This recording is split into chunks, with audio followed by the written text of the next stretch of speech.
You gotta be shitting me. This is it? This is Pokemon Switch? Oh god, no. No. Why have the gods forsaken us?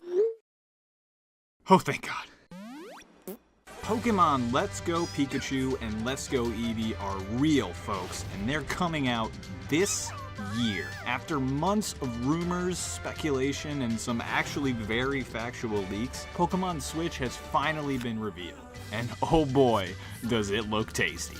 At a glance, it seems to be a healthy balance of traditional Pokemon and Pokemon Go, combining aspects of each into a reimagined adventure set back in the Kanto region, which means, yep, you're gonna have to catch all original 150 Pokemon once again. But hey, maybe we'll get those sweet Alola variants. Snow Ninetales is the best Ninetale! The game's director has even described the games as remakes of Pokemon Yellow, my first Pokemon game, fun factoid, as Pikachu and Eevee were the starter Pokemon for Red and Blue respectively in that game. And from this different encounter cutscene with Eevee and the brand new female trainer, ooh, she's cute.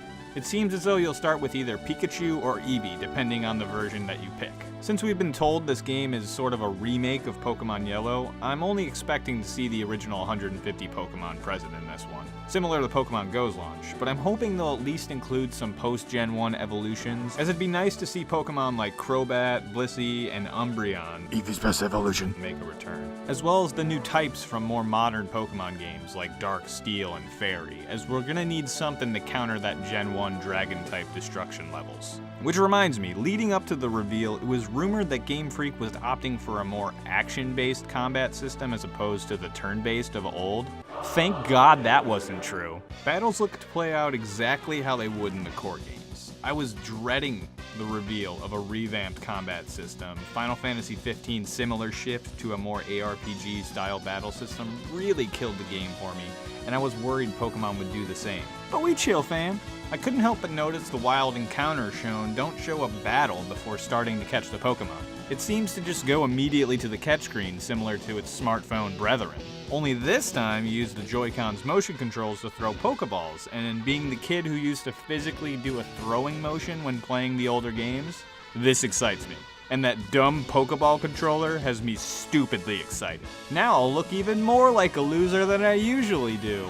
Love it! Hopefully this also means more balanced trainer battle experience rewards and opportunities, as grinding in the wild in old games was always more than a mild nuisance. This also goes for trying to find specific Pokemon in the wild, but now that's not an issue, as wild Pokemon exist spatially within the overworld itself.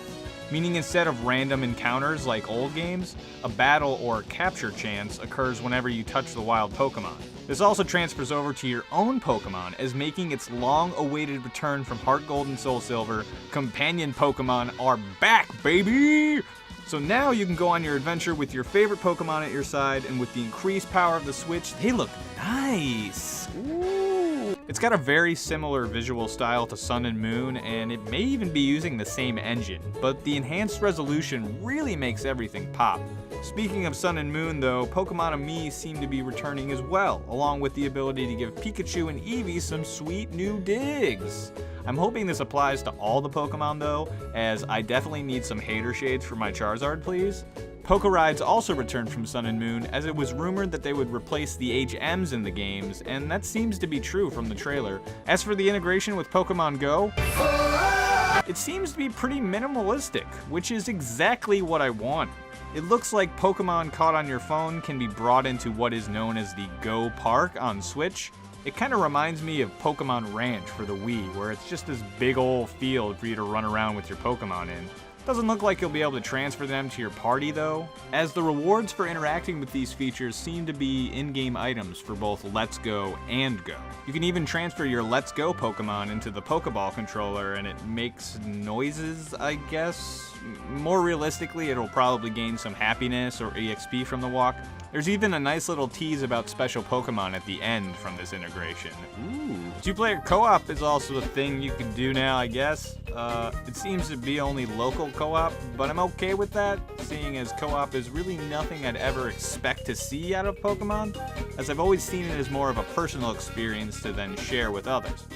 But it looks fun. Overall, Pokemon Let's Go looks like a great new direction for Pokemon. seems to cut away a lot of the fat for a more streamlined and user-friendly Pokemon experience. And for those salty about another Kanto remake, just know that this isn't the core Switch Pokemon game we were promised. The actual Gen 8 is already a ways into development and is slated for a late 2019 release. So those waiting for a more core experience won't have to wait too long.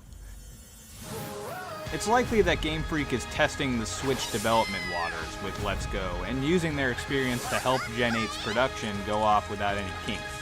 Well, that's basically everything I wanted to say about this game. I'm sure we'll get more details come E3. Oh shit, E3 is in 2 weeks.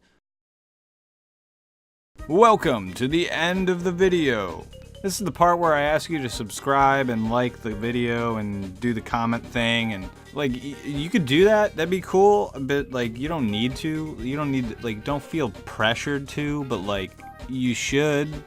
I'd really appreciate it. Discussion's nice. So yeah, do that.